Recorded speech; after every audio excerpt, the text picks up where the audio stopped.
What's going on, friends? Hope your Thursday is going really well. I've taken out the trash around the office. I've mopped, I've cleaned the floors, all my normal Thursday shutdown kind of things. And I'm here to talk about one of my favorite subjects about strengths and how they help us understand energy and exhaustion and burnout, all those things. Since I'm talking now, I can't type so much, but I'm watching the comments. If there's a question you have, something you want to ask about the whole 9 yards, just absolutely feel free to do this. But let's just kind of go ahead and jump into it. In the words of Psalm 41, all killer, no filler, right? So quick explanation of strengths. This is really why I do this, why I love to talk about strengths. A lot of times you might have been at some training already or had an assessment or sort of thing where they give you it used to be Gallup Strengths, now it's Cliftonstrengths, they've renamed it. But where you get your top 5, and the book has a place on the front for you to write your top 5 down on there. And a lot of times we see that, we do that, and we okay, I've got top 5. These are my 5 top strengths. I'm about to show y'all my top 5 strengths. So this right here: strategic, activator, maximizer, futuristic, and significance. And I've known those for quite a long time. I've worked with them, I've talked with them, that sort of a thing. But what do you do with those top 5? And really, what I think it's interesting is when you get into strengths, the top 5, they aren't necessarily the 5 most important strengths that you have. I was working with a strength coach a couple of years ago trying to get to figure some stuff out to kind of go next level with some things. And she really helped me understand the idea of natural strengths and what natural strengths are. And the secret sauce is, just the top 5, you're barely tipping your toe into the water of strengths. That full 34 is absolutely worth the $50 investment that you make in there, because what's going on is you can look through those things and you can develop you can figure out what's called your natural strengths. And the quickest way to do that is to get your full 34 strengths laid out in front of you, read the quick little 1-paragraph answer for what each one of them is, and start at number 1 and go all the way and stop where you feel like you have to start trying to do something and make you a mark right there. Then go to 34, your weakest part, and start going up all the way to number 1 and make a mark at where you feel like you don't have to try to do something. And what you'll inevitably figure out is you've got 3 different blocks of strengths, and that block from number 1 to your closest check mark really is your natural strengths. And what this strengths coach told me, her name's Kathy. I'm going to get her on the podcast this summer to talk more about strengths because she's absolutely awesome. Alex Hershey's here, word up from Indiana. That's my boy right there. Good friend of mine. But what my strengths coach Kathy taught me was that your strengths are like a basketball team. When you live just in top 5 world, what happens is you're always playing the exact same 5 players, but you got more than 5 people on a basketball team. And what you have the ability to do is when you begin to understand yourself, begin to get awareness around not just what your strengths are, but how your strengths live inside of you and function like that. You're able to discern who you need on the court at any given point in time. And y'all, that blew my mind completely as to what strengths can do. And it changed the way I did things. It changed the way I led, obviously, yes. But it changed the way I began understanding my mental energy. It changed the way that I began understanding the way I reacted to things, where was my place, where did I belong inside of something, all sorts of stuff.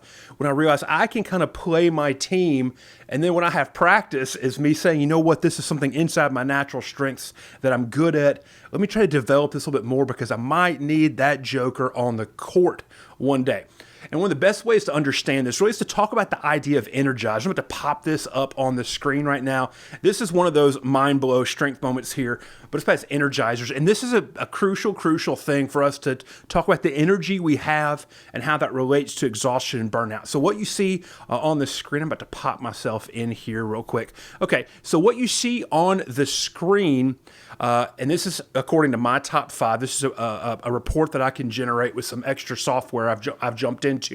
But what we see right here is that these are my energizers. And these, when I look at my top 5, these are the ways that my top 5 it grows energy, that I get excited, that sort of thing. And so what this means to me is that I've just kind of learned some lessons the hard way, that when I am not able to be really inside of energy moments, that I'm going to start kind of getting bummed out and kind of frustrated and those sorts of things. So I tend to now approach things with those in mind. And this is where those energizers begin to help out even more, is that if I don't feel like I can contribute to what's going on in a healthy way, for me that's going to allow those energizers to live, it's not going to be healthy for me. It's not going to be healthy for the organization, the people involved. And so that's when I'm going to start looking for ways to encourage other people and to support others' leadership. It's something I learned from another assessment called the Workplace 5, is how we all find energies in different ways. We're naturally predisposed to this. And if we get into a situation where we feel like we're uncomfortable, we're going to try to do things that we think might be the best because it gives us energy. But really and truly, they're actually just our own coping mechanisms, and they can be pretty destructive inside of the process. The top one is about reactivity. We hear there's the fancy word non-anxious presence that goes around now. Y'all, I'm not a non-anxious presence. And when I find a situation where everybody in the room is anxious, what I'm going to do is I'm going to kind of go into some of my strengths. And I'm going to go into sometimes the basement of my strengths. And I don't do that for the good of what's going on in the room. I'll do it to try to calm myself down. And so we talk about, in strengths language, there's balconies and basements. This is a pretty critical thing. I'm going to show this right now. So here we have my number one strength, strategic. My balcony, so this is when I'm at my best getting to be strategic. I anticipate alternatives. I'm intuitive. I see different paths. This kind of reads me to a T in a lot of ways, but if we go down to the basements, if we I'm going to jump to quick decisions. I'm going to become difficult to understand, that I have an ability to become close-minded because I get so directed. We jump over into another one of my strengths. Let me pop this over real quick. All right, activator. This is my number 3. So in a balcony moment, I'm a self-starter. I get things done. I'm fearless. I find a tremendous amount of energy getting things started. But that also can mean, though, the balcony, ready, fire, aim. If I'm unhealthy or if I'm nervous, I can be a loose cannon. I'm going to speak before I think. I will be off in left field, and other people won't be able to catch up with me in what I have going on. So there's my balconies and my basements. And the last thing is this, significance. This is my number 5th strength. You know, at the balcony level, I seek outstanding performance. I want to do things that are important. I am fiercely independent. But we go down here into the basement. Recognition hungry, self-focused, needy. I know specifically and personally, when I am in my basements of my significance, I get really, really, really needy. And so every one of our strengths, all 34 strengths that we have, you know, this data is there and this data is available to us. And what we have the ability to learn is, the deeper we go into our strengths, in a lot of ways, this is like a master class on episode 1 of the podcast, that idea of personal awareness, that when we go deep into our strengths and begin learning and catching into what is being created for us, we have the ability to understand our energy management and to see when we are tired, when we are kind of at a different level, what are the things we might end up doing that really are going a landmine. So that's been like fire hose moment for the last 10 minutes. See Timothy Smith's in here. That's awesome. I'm going to stop for just a couple of minutes. I'm going to take a drink of my Dr. Pepper and see if there's any questions. If you have a question or something you want to ask inside the comment bar, we can talk about that real quick.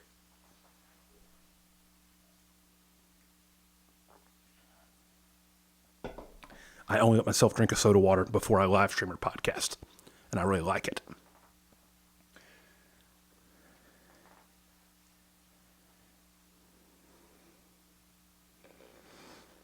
Okay, so we're not getting any comments or questions, so let's jump into this. So this is the thing. This is like what we jumped in here to do today. What I actually want to show with you is this chart. And I began working through this chart personally when I was trying to understand why I did things, why I didn't do things, why I wasn't feeling good, and what might be the reason behind that. But there's this. Now, this chart showed up. Oh, wrong chart. This chart showed up on a previous live stream, and I just kind of hinted at it really quick and didn't talk about it that much. But so this is this idea of understanding our exhaustion and our burnout from a strengths perspective. And I began creating this, like I said, this was first a personal tool. Almost everything I share with Productive Pastor all begins as personal tools with me trying to understand something. And so this for me kind of started off as this idea of a self-diagnosis tool about 6-8 months ago when I was still in like a huge funk. And there's a caveat that we have to kind of throw into this first. And that caveat is this, and I talk about this in the podcast already, the idea of Genesis 2 and 3, that I believe that there's something about our vocational call and about work that is deeply tied to our identity. We are called by God as stewards and as active stewards. And so I do think it's part of our ability to do these things. We're going to understand our identity, our creation, our personal mission. It's all about purpose. But if we do this and we see problems coming up, we need to start asking questions about, what can we do on our own? What do I need to trim off of life? What conversations do I need to be having when I realize that things are going funky? And this tool was something I developed to start helping myself do that. It also helps us realize when we're entering into a danger zone. Because here's the thing, we can do some of this. We can live inside of this current identity space or this losing identity space for a moment. Like life's just going to pop up like that. We can't always say that things are just going to come in and be absolute hunky-dory for us. But it's up to us at times, and especially as leaders who might be kind of at the high end of things, it's up to us to be able to talk about and defend when we're doing this. This also puts the ball back in our court. I love, and I've talked about agency a lot lately. We can have the ability to look back at the bigger picture and to realize, okay, this is where I am in this chart right now. This might be where I need to shift and change and spend some different time. It helps us be able to look forward to how to get out of tough spots because the more time we spend understanding what gives us energy, the more we can prioritize to have those energizer things inside of our schedule so we can be at our best. On Easter Saturday, I'm going to pop up my own personal energizers again. So you see, I need all those things. I'm just going to tell you right now, I wrote the script for this webinar on Easter Saturday. I was stressed. We're in the middle of trying to sell our house and get our house ready, all these sorts of things. And so you imagine the last thing anybody would want to do is to be lining out a webinar script. But look inside of my energizers and my needs. This sounds so silly. This sounds so just kind of backwards almost. But prepping for this conversation today actually gave me energy. It equalized me and put me back in the right space because this is inside of this call. Everyone's going to have different energies, and strengths help us understand those energies. And so we do that. So what I want to do now, kind of last part of what's going on, is I want us to think about this chart and what this chart means and what does it mean for you to understand this and to begin thinking about this. So at the first level, I call it, you're doing great. This is the forming and building a fresh and healthy identity. This is what's going on. You are spending a predominant amount of time in your strengths, and you are able to be at your balcony. This is what Carey Nieuwhof calls the green zone. It's what I call it in the workbook for Productive Pastor this season, development zone. Like, this is you at your best. And you're also spending a predominant amount of time inside of your strengths, and you're able to be in your balcony. Now, remember, this doesn't mean that you're only doing cool stuff. But this is you having the discipline to do things the way you are wired to do, and to have the personal awareness to detect when you're being pulled into a different direction. Now, this is also something about knowing your place in a situation. One of the tough things about leadership is stepping into something and realizing I don't have the skill set to be in charge here, and learning who else can lead. And if you're pastoring a normal sized church, that can be kind of scary because everybody is looking to you to lead and be in charge all the time. And we have to begin developing just the skill set to say, nope, this is really outside of my boundaries of what's going on. Remember, you can do anything, but how you do it will be different and unique. And sometimes what's different isn't best. And when you're in 20% mode right here, this blue space, you're still in your strengths, but you're not being energized in this manner. This is where I think each of us has to begin to understand what growth means inside of this. But the positive side of this whole idea is you're building and you're developing identity. You're forming and you are growing together. You're in a positive growth mode. Now, you might not always be here. You might not always be in that place, but you need to spend some time there. And if this entire top phase of this right here seems like a pipe dream, that's where you have to begin just asking some questions. That's a cause for introspection about why this not be the case. Now, here's the thing. You also might be working a bunch right there. You might be like in straight up hustle mode, but you're doing it in a way, and it might cause some tiredness, but it isn't causing exhaustion. This is the kind of tired where we know things are growing. I don't spend that much time in the gym. I have before in the past, but think about that feeling you get when you leave the gym or you're done exercising and you were tired, but it was worth it. It was good. It was there. Okay, so I want to go into kind of the middle space, the second zone here. And this is what I'm called, you are doing okay. Like, I'm doing okay. You're living inside your current identity. You're not growing, but you're not losing yourself. So 50% of your time might be spent in your natural strengths. You're probably not being energized very, very much, but it's doable. I mean, you're in a safe space. The other 50%, and this is language I use in this season of Productive Pastor a lot, you're in draining tasks, okay? You're in your unnatural strengths. Now, I talked earlier about how your natural strengths are that first third of the bucket of your 1 through 34. Your unnatural strengths are at number 34 to the next tick mark. It's those things that, you really, you don't have that muscle at all, and no matter what you do, you're probably not going to have it. Now, I think that this middle space can be healthy, but it's not permanent. This middle space is kind of like getting a salad at a fast food restaurant. You could have made a worse decision, but you could also make some better decisions. And I think this middle space is where we should shoot for if we aren't feeling that good. It's a space where we can learn, where we can hone things personally. To jump from I'm not doing good to I'm doing great is going to be really hard. But you're split 50-50 at this point in time with your tasks. And this is where we begin to also think about draining tasks. And I'll talk about that in the podcast, and I'll be talking about it more in the podcast. And I talk about draining tasks a bunch in the workbook. But draining tasks are where we get a little bit of personal opinion. But a lot of times I think in ministry, we're just the one who has to do it. Our office is in an old parsonage.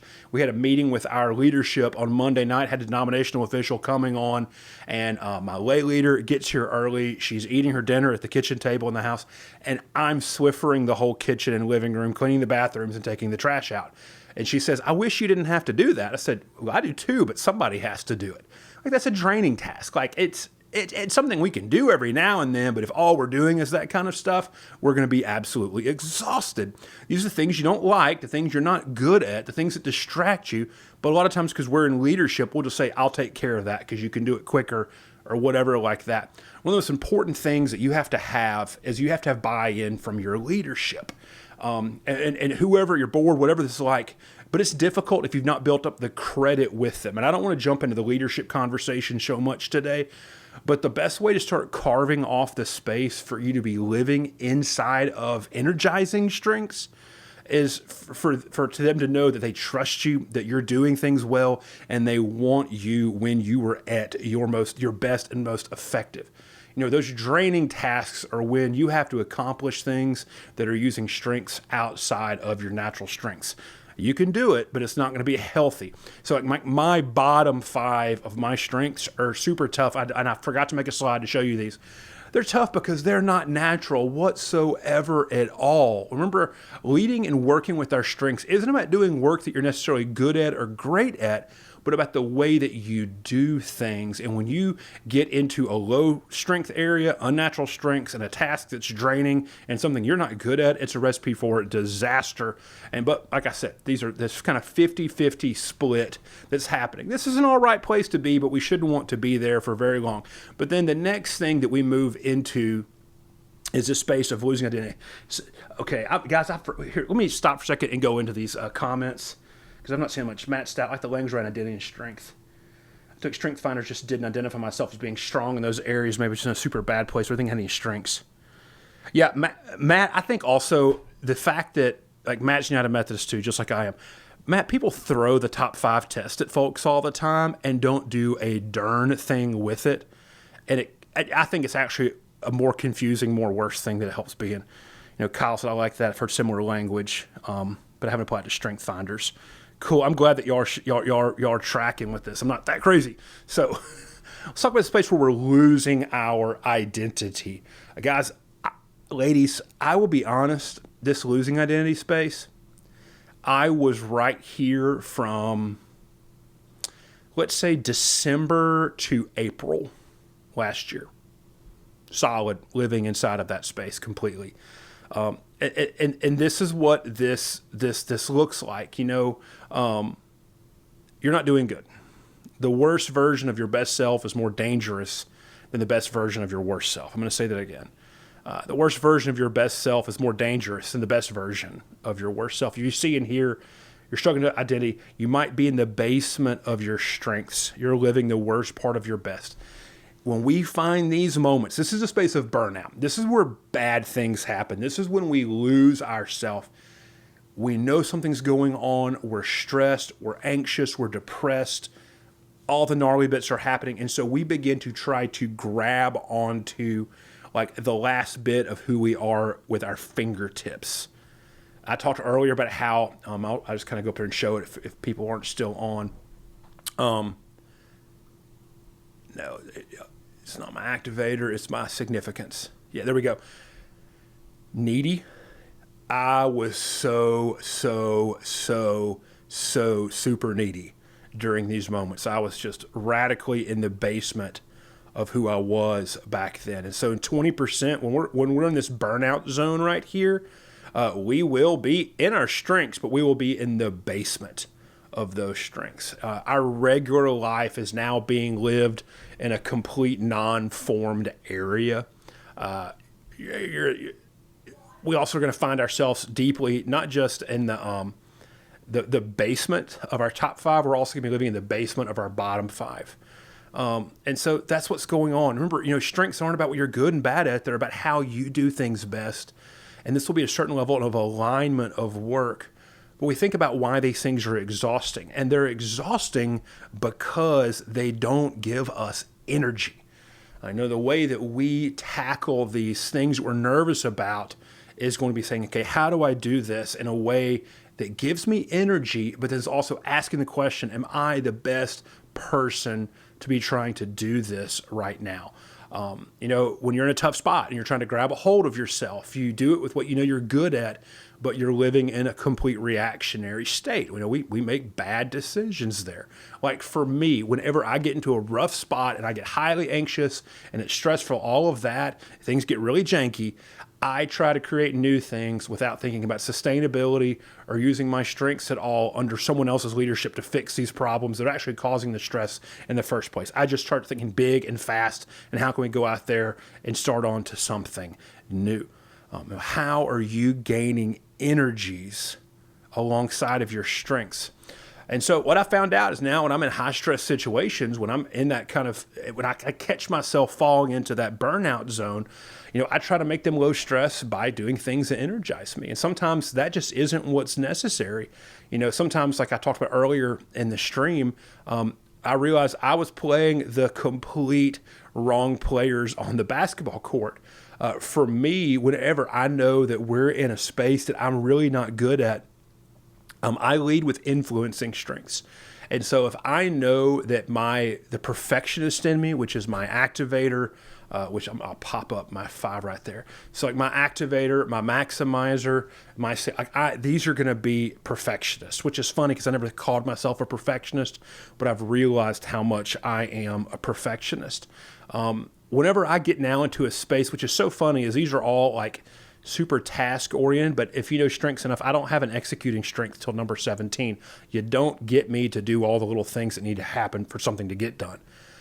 Whenever I know that this is not who I am needed to be at the moment, I fall back onto my relational strengths. I learn, how can I encourage people? How can I make sure people are contributing?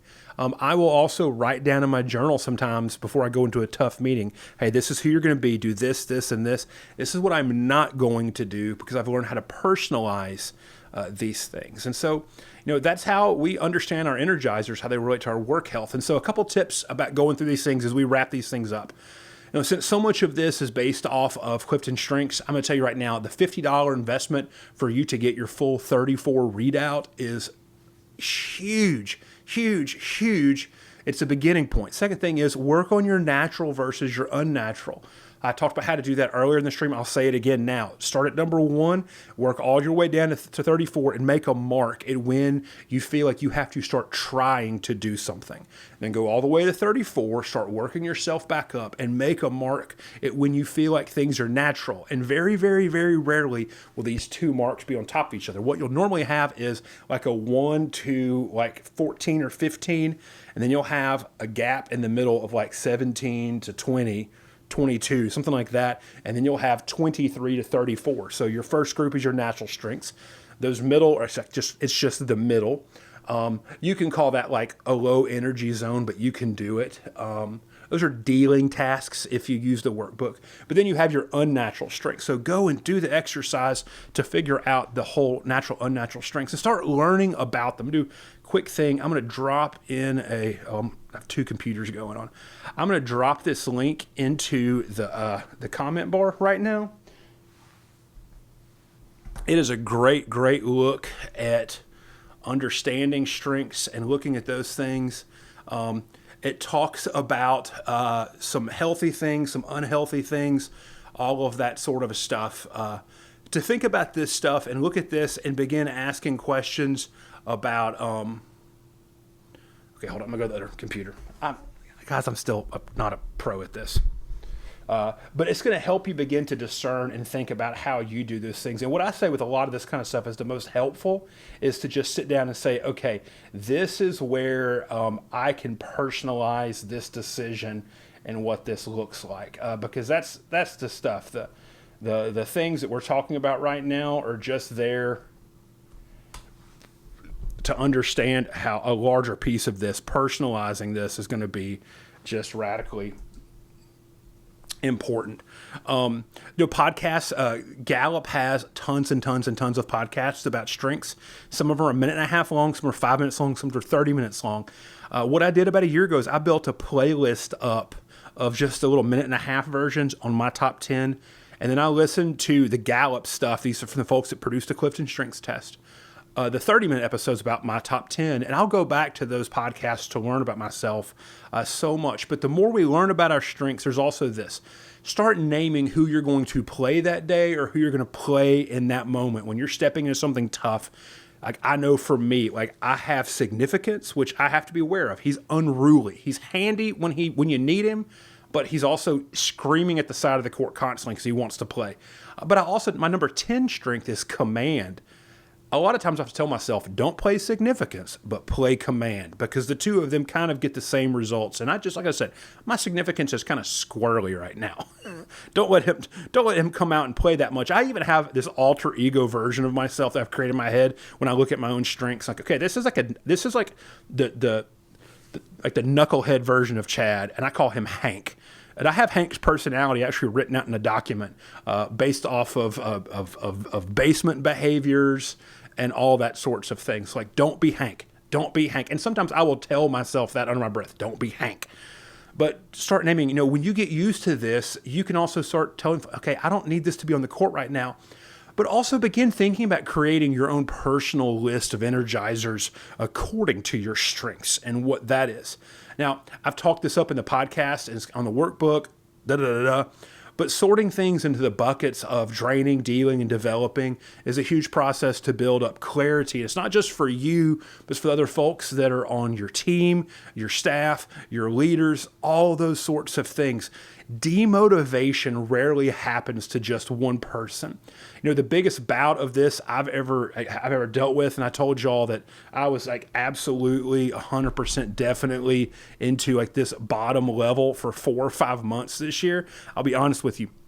My entire staff was in this space. It was bad. It was really bad. And so if you're feeling like this, the chance that somebody else is feeling like this, it's pretty huge. And so just naming that might be a really helpful thing. And so what I want to do is I want to let you know now that I've got, before that, I want you to understand how your strengths work and what does it mean to live inside of energizers that are completely under your control and might not even need work. One of my strengths is a learner. And you might have wondered why I always talk about I make time to read, I make time to read, I make time to read, I make time to read. It's because my learner strength is completely under my control. I can do this when I need to, and the only thing it costs me is time. I'm the only one who says when my learner is not in the developing mode. So we're at the end of this. If you've hung on, awesome, cool. If you're watching the replay, this is there. But I want to talk about this. If this sounds interesting, I've got a learning group. It's a small mastermind that's going to run over the summer. And we're going to talk about the first half of Productive Pastor. And we're also going to meet together 4 times intentionally over the summer to work on 4 areas. But what I'm also including is a one-on-one coaching hour at the beginning of the summer and a one-on-one coaching hour at the end of the summer. And the goal of this summer learning group is to leave with significant personal clarity over your own vision of work, ministry, and how you're going to use these tools to develop ministry in a healthy way. It's also going to include significant training around your personal strengths with some custom reports. If you saw this earlier, this is just one of multiple reports that we're going to work through to help you like personalize and clarify what all of this stuff can look like for you. It's going to be highly actionable, and because there's so much one-on-one with it, I'm going to take 10 people to go through this for the summer. And so I'm about to pop the pre-sale link into the bar because this is what's going on. If you get this link, if you're interested in this, what this is going to let you do. And I sent an email out to Productive Pastor for the folks that are already in there. And I've got about 5 people interested in this, kind of ready to roll. If you want to be around for this, if you want to learn about this, the best thing for you to do is to just get on this email list. Because like I said, this is going to come together quick, and I'm going to take 10 people because it's going to be a lot of one-on-one work. It's going to cost $200 if you already have your 34. If you don't have your 34 and you want me to generate that assessment for you, it'll be $250. If you go to Gallup, the Cliftonstrengths website, that report is $49, so I'm not making any money off of it. But this is a link to just talk about to when everything goes live on May 25th. I'm really excited to do this with a handful of people over the summer. Plus, it's just kind of fun talking about strengths and stuff today. So if you're digging with this, if you're tracking, if you think this is cool, if you want to jump on with this, the links and stuff for this are on the bottom, but you can also reply to this thread. Y'all, thanks for hanging on for like 30 minutes to talk about this today.